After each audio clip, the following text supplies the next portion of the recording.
What's up, sneaker fam? Today we deep dive on the Air Jordan 2. I've been highly opinionated on this one in the past, even excluding it from my review of the first 14 Jordans a few months back. In today's video, we are reviewing the Jordan 2, a cult classic or overrated. Despite my initial feelings, I will stay neutral. We'll journey through its history and design, revisit its initial reception, spoiler, it wasn't all cheers, examine its impact on pop culture, and see how it found a lasting appeal over time. Finally, we'll wrap up with our verdict on where the Jordan 2 stands in sneaker lore. If you love sneakers or pop culture history, you're in the right place. Let's lace up and jump right in. History of the Jordan 2, luxury meets basketball. The Air Jordan 2 had huge shoes to fill coming after the smash hit Air Jordan 1. Nike decided to take a daring new direction, combining high-end fashion with basketball for the first time in the sport's history. Released in 1986 and designed by Peter Moore and Bruce Kilgore, the Jordan 2 was crafted in Italy with premium leather and even featured faux lizard, iguana, skin textures for a luxury feel. It boldly ditched the Nike swoosh logo, sporting only the Air Jordan Wings logo on the tongue to give Michael Jordan's line its own identity. This elegant, minimalist design, sleek lines, Italian craftsmanship, and no swoosh brought a new level of sophistication to the hardwood. At $100 retail, it carried a then hefty price tag, about $35 more than the AJ1, owing to those upscale materials.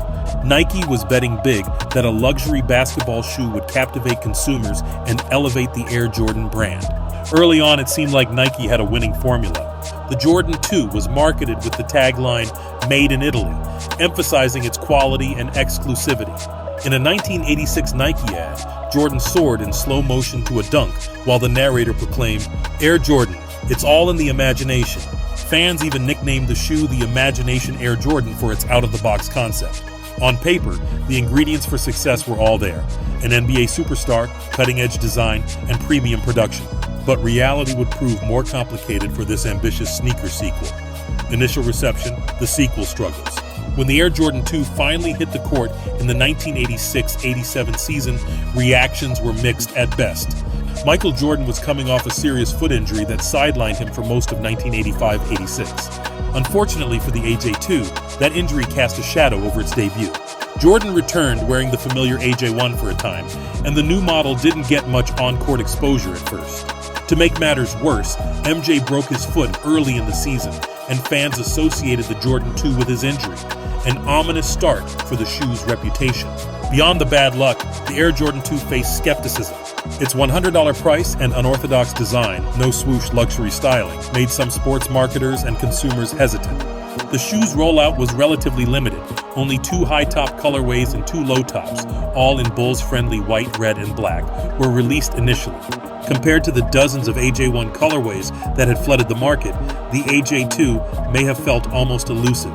Sales reflected this caution. Despite the shoe's amazing quality and Chicago home colorway that is now iconic, the Jordan 2 never took off as Nike hoped, quickly becoming one of the most overlooked Air Jordans ever. Many sneakerheads simply didn't connect with the design at the time, especially when flashier, more affordable options were available. Michael Jordan did have some memorable moments in the AJ2. Notably, he laced up a white and red pair to win the 1987 NBA Slam Dunk Contest with an unforgettable free throw line dunk. That victory added a highlight to the Jordan 2 story, and a spectacular photograph of MJ soaring in the IDUs became one for the ages. But a few heroics couldn't fully shake the public's lukewarm response. After a lackluster run for the AJ2, Nike almost lost Michael Jordan to Adidas, as MJ threatened to leave if things didn't change. The Jordan line was at a crossroads. Would there even be an Air Jordan 3? Nike's answer was to bring in a new design visionary, Tinker Hatfield, who delivered the legendary Air Jordan 3 with the debut of the Jumpman logo and convinced Michael to stay. In hindsight, the Jordan 2 struggles nearly ended Michael's Nike era before it truly began. Before we continue, if you're enjoying this deep dive into Jordan history, please hit that like button and subscribe to our channel. Your support helps us keep bringing you these stories from sneaker and pop culture history. Thank you, and now back to the Air Jordan 2. Effect on pop culture and sneaker culture. So, how did the Air Jordan 2 influence pop culture? At first glance, the AJ2 might seem like the forgotten middle child of the Jordan family.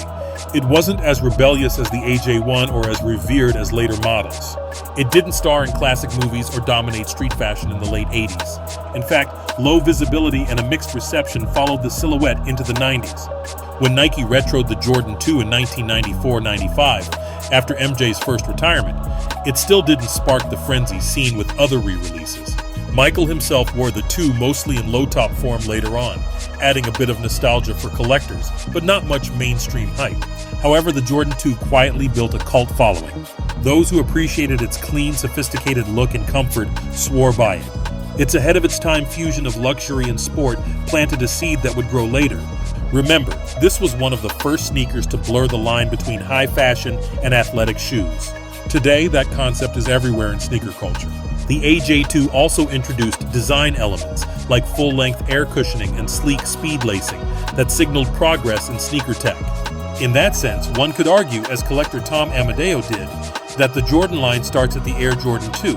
It laid the foundation for the innovation and bold styling that the Air Jordans became known for. In pop culture, the Jordan 2's profile remained relatively low for years, but it had its moments.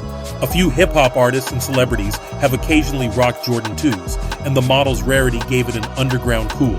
Perhaps most famously, a super limited Eminem X Air Jordan 2 collaboration dropped in 2008, only 313 pairs, a nod to Detroit's area code. Those Eminem 2s became grails for collectors, showing that if you know, you know. The Air Jordan 2 also gained new life in the 2010s through luxury collaborations. Fashion designer Don C. released quilted premium Jordan 2s in bold colorways in 2015 and 2016 that sold out despite 300-plus price tags. Slowly but surely, the AJ2 was proving it could still make waves in modern culture, especially when tied to big names or fresh storytelling. The Jordan 2's lasting appeal and revival.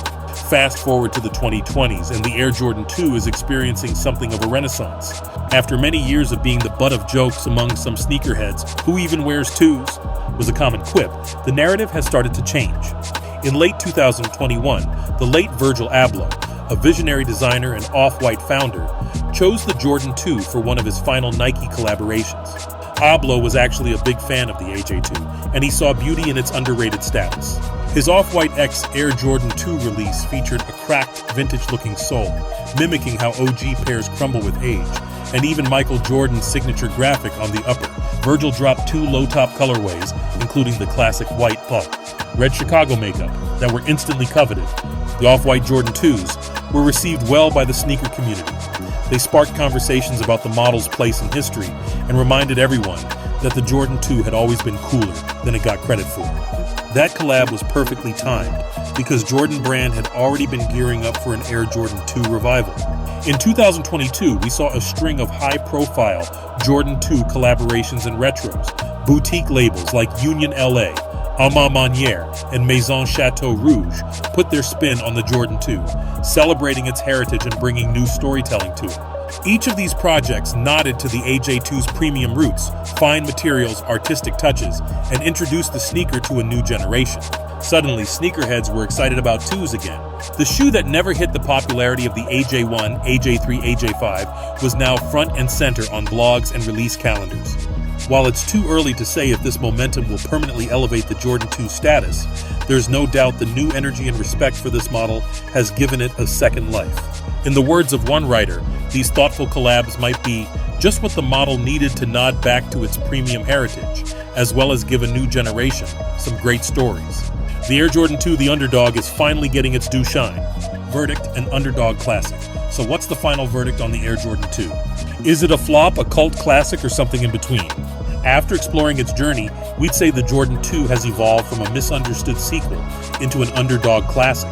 True, it never achieved the universal acclaim of some other Air Jordans. Its initial rollout faltered due to circumstances like MJ's injury and conservative marketing, and a design that was ahead of its time. For decades, it lived in the shadow of its siblings. But that doesn't mean the Jordan 2 failed. In retrospect, this shoe was a pivotal chapter in the Air Jordan story. It proved that a basketball sneaker could be more than just sporty. It could be luxurious, paving the way for the premium, storytelling-driven sneaker culture we see today. Its influence is subtle but real, and the very risks that once made it polarizing have become reasons people celebrate it now. Today, the Air Jordan 2 stands as a badge of sneaker connoisseurship. Rocking 2s shows you appreciate the history and dare to be a bit different. It may always be the middle child of the Jordan line in popularity, but as the recent revival has shown, every legacy can get a second act. The Jordan 2's lasting appeal lies in being the comeback kid that finally got love decades later. If nothing else, it taught Nike and Jordan Brand valuable lessons in innovation and listening to the athlete and audience. And it gave us a shoe that, when you put it on, connects you to a unique moment in time when Jordan took a leap of faith from the free throw line in an Italian-made sneaker that symbolized imagination. In our book, that makes the Air Jordan 2 a winner in the end. Thank you for joining us on this deep dive into the Air Jordan 2. If you enjoyed this video, please give it a thumbs up and subscribe to our channel for more sneaker history and pop culture stories. Which Air Jordan is your favorite, and how do you feel about the Jordan 2? Let us know in the comments. We'd love to hear your thoughts. Until next time, keep those kicks fresh and the stories flowing. Peace.